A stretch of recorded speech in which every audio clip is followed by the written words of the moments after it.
আসসালামু আলাইকুম। তো আজকে মুরগির বাচ্চাগুলোকে দিয়ে দেব নতুন ঘরে। এখানে বাচ্চাগুলো খুবই গাদাগাদি করে থেকেছে। আমার জায়গা ছিল না, যার কারণে এখানে 1000 বাচ্চা রেখেছি। বাচ্চাগুলোর খুবই কষ্ট হয়েছিল। আজকে বাচ্চাগুলোকে দিয়ে দেব নতুন ঘরে। নতুন একটা ঘর বানিয়েছি। ঘরটা আগে ভিডিওর মাধ্যমে দেখিয়েছি। আজকে ওই ঘরে মুরগির বাচ্চাগুলোকে দিয়ে দেব। এই যে দেখুন, প্রথমে ঘরে ঢুকে পড়লাম।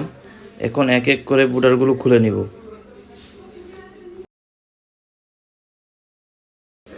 আমার বুডারগুলো খোলা শেষ। দেখুন, আমি ভিতরে ঢোকার পরও বাচ্চাগুলো লড়তে পারছে না, খুবই জায়গা কম।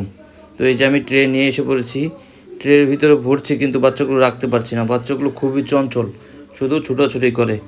তো ধরতে আমার খুবই কষ্ট হচ্ছে, তাও আমি ধরছি। এই যে দেখুন, এক এক করে বাচ্চা আমি ট্রের মধ্যে ধরছি, ধরে দিয়ে দিচ্ছি। এই যে বাচ্চাগুলো চলে আসলো নতুন ঘরে। ঘরের লিটার হিসাবে আমি নতুন ঘরের লিটার হিসাবে আমি দিয়ে দিয়েছি বালু। তো 8টা 10টা করে বাচ্চা নিতে আমাদের খুব সময় লাগবে, যার কারণে আমরা 3-4 জন লেগে গেলাম। 3-4 জনে মিলে বাচ্চাগুলো ধরে ঢুকিয়ে দিচ্ছি নতুন ঘরে।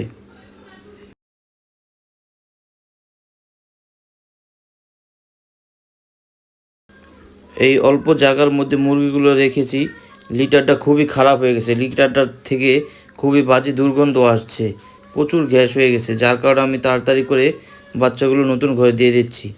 এখন মোটামুটি গরমকালই প্রায় এসে পড়ছে, যার কারণে আমি লিটার হিসাবে দিয়ে দিয়েছি বালু।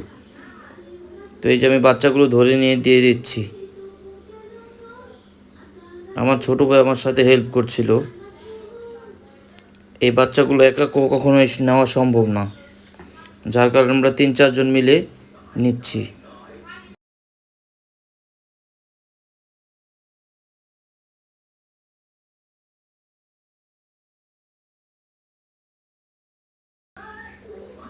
এই যে দেখুন, ছাগলগুলো কি চঞ্চল খাওয়া দাওয়া করছে।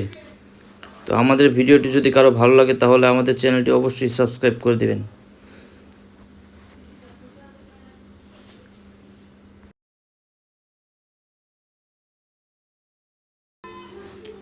আমার এই ঘরটা প্রায় 300 স্কোয়ার ফিট। এখানে 300 মুরগির উপরে রাখা যাবে না, যেহেতু আমার জায়গা কম, যার কারণে আমি বাচ্চাগুলো এখানে রেখে দিচ্ছি। আর বাচ্চা হওয়ার কারণে বেশি সমস্যা হবে না। তো আমি আস্তে আস্তে বাচ্চাগুলো এখান থেকে সরিয়ে নেব।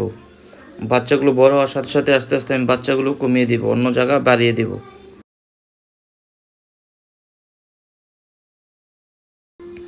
তো দেখুন, মোটামুটি বাচ্চাগুলো নিতে নিতে সব বাচ্চাই নেওয়া শেষ। তো আজকের জন্য ভিডিওটা এখানেই শেষ। সবাই ভালো থাকবেন। আল্লাহ হাফেজ।